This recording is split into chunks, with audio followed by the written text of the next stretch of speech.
guest achieved star status playing percussion for the artist currently known as Prince again. She's also a regular at the Obamas, and she's someone I admire very deeply. Please give a welcome to the multi-talented Sheila E.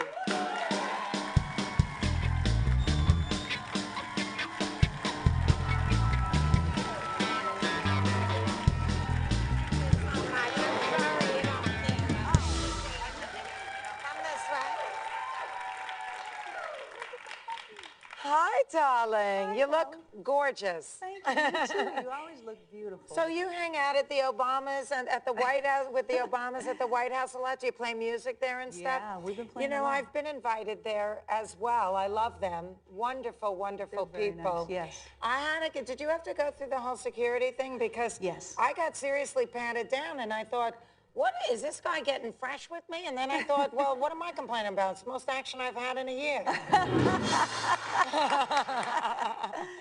Well, how did that association happen? Someone from the White House called and said they wanted me to be a part of the Fiesta Latina, which was a show that they did, and they wanted me to be the musical director and one of the producers of the show. So I did it and had a great time. We had a lot of artists come out and play, and we had a really good time. And the girls, his daughters, came out and played timbales with me as well at the end. So we had a great time. Oh, wow. Now, you know today's theme is about turning pain into purpose. Mm-hmm. And so I was eager to talk to you about you know, your trials and traumas. I think a lot of people probably don't realize that you were a victim of rape. I was too. And of course, I was an adult and you were a child. Can you tell me a little bit about what happened? Yeah, I was raped at the age of 5 by a babysitter who was living upstairs from us. Oh, and, my God.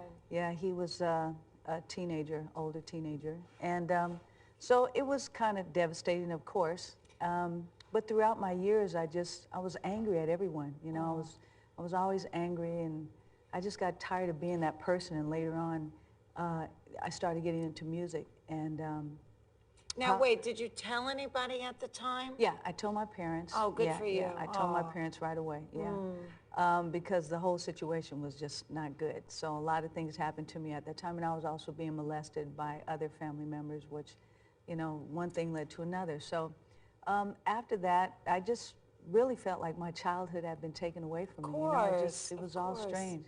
And my dad, being a musician who still plays, Pete Escovedo, he's a Latin jazz artist, and so he would practice playing around the house all the time. So music was a big part of my life. You know, it took me like at least a year before I stopped feeling like a mirror that was cracked in 1,000 pieces and started to feel a little bit like myself again. But how many years, if you know, when you're a child, you know, does it take before you can somehow you never get over it, but that you can somehow put it on its proper shelf, and then, you know, assume what, you know, own your life, so to speak. Yeah. It was not till I was out on tour with an artist. I don't know what year it was, maybe, it was 1999, I think. And I was in Japan, and my friend said, why don't you just write down the experience that had happened to you so you can, you know, share it. Maybe that's part of your testimony to be able to tell other people that, you know, they're not the only ones, and what has really helped you has been music. So I wrote it out. I was on my computer, and then I read it back, and I looked at it, and once I started reading, I just broke down and cried for 3 days in the hotel. I couldn't even, it's like purging. And I just, reading it back, it was just horrible, you know.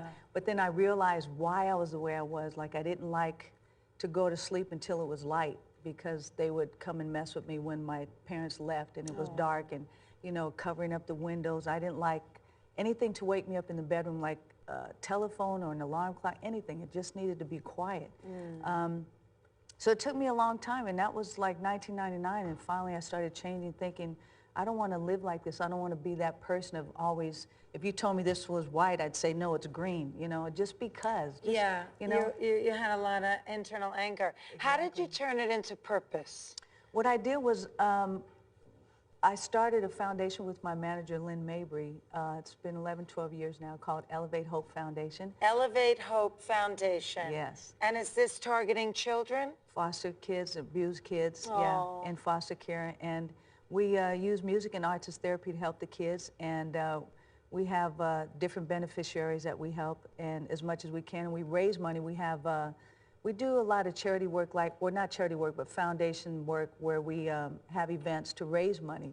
And money is what we really, really need financially to begin to give them the instruments, the tools that they need, sponsoring teachers, because the music is being taken out of schools anyway, and it's even worse for foster care. Oh. So we've been establishing some classes in Vista Del Mar School here in LA, and we're doing well, but we need tons of work. So we can, anyone wants to go on the website, elevatehope.org, you can help anytime. Yes, and we'll have the information.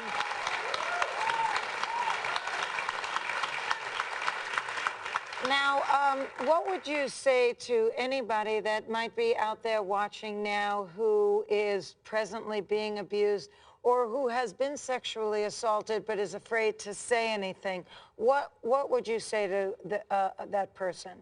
Well, the thing is that you can't live in that part that was destroyed, and you can't hold on to that your entire life, because then you'll never grow. So the only way to change is to tell somebody, talk about it. That's part of your therapy. Mm-hmm. For me, it was like being an onion that was being peeled. So every time I got something or dragging, you know, luggage around, it's like I wanted to get rid of the guilt and the shame and feeling dirty, and it was my fault, and it wasn't. And God had made me whole again, and it was just an amazing journey to be able to now talk about it after so many years. And I encourage anyone who's been abused, sexually, mentally, spiritually, whatever it is, to really go to someone and talk to them about it, because you can't hold that in. It will destroy you. It will destroy you. Well, God bless you. Thank you so much for sharing your story with us. And I love music so much. When we return, we're going to have the fantastic Sheila E. going to jam with the great Fran band. This is something you don't want to miss, so stay tuned.